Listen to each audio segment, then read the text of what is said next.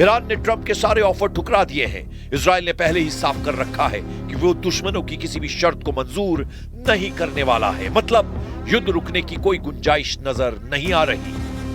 Israel ने West Bank और Jordan के बीच मौजूद किंग हुसैन ब्रिज को अनिश्चित काल के लिए बंद कर एक नया फ्रंट एक्टिव कर दिया है। कुछ दिन पहले इसी ब्रिज के पास हुई गोलीबारी में 2 इजरायली सैनिकों की मौत हो गई थी। जिस पुल को वेस्ट बैंक की लाइफलाइन कहा जाता है, उसे बंद कर नेतन्याहू ने जॉर्डन के किंग को चैलेंज कर दिया है। गजा में इजराइल ने लगभग सभी अस्पतालों को खाली करवाना शुरू कर दिया है। फिलिस्तीनी मेडिकल रिलीफ सोसाइटी के दावे के मुताबिक गजा में अब इलाज की सुविधाओं का सबसे बड़ा संकट आ गया है। इस बीच पीएम नेतन्याहू ने अमेरिका से ऐलान किया है कि वो जैसे ही ट्रंप से मीटिंग कर वापस लौटेंगे, उन देशों से हिसाब लिया जाएगा जिन्होंने फिलिस्तीन को मान्यता देने का जोखिम मोल लिया है। नेतन्याहू की सीधी धमकी फ्रांस के लिए है, क्योंकि मैक्रोन फिलिस्तीन को मान्यता देने की मुहिम के अगुवा बने हुए हैं। सबसे पहले फ्रांस, फिर बाकी का नंबर आ सकता है। यह बात जग जाहिर है कि इजराइल दुश्मनी करता है तो जमकर निभाता है। 60 मुस्लिम देशों से अकेले टकराने वाला इजराइल यूरोप में हमास का साथ दे रहे देशों को भी दहला सकता है।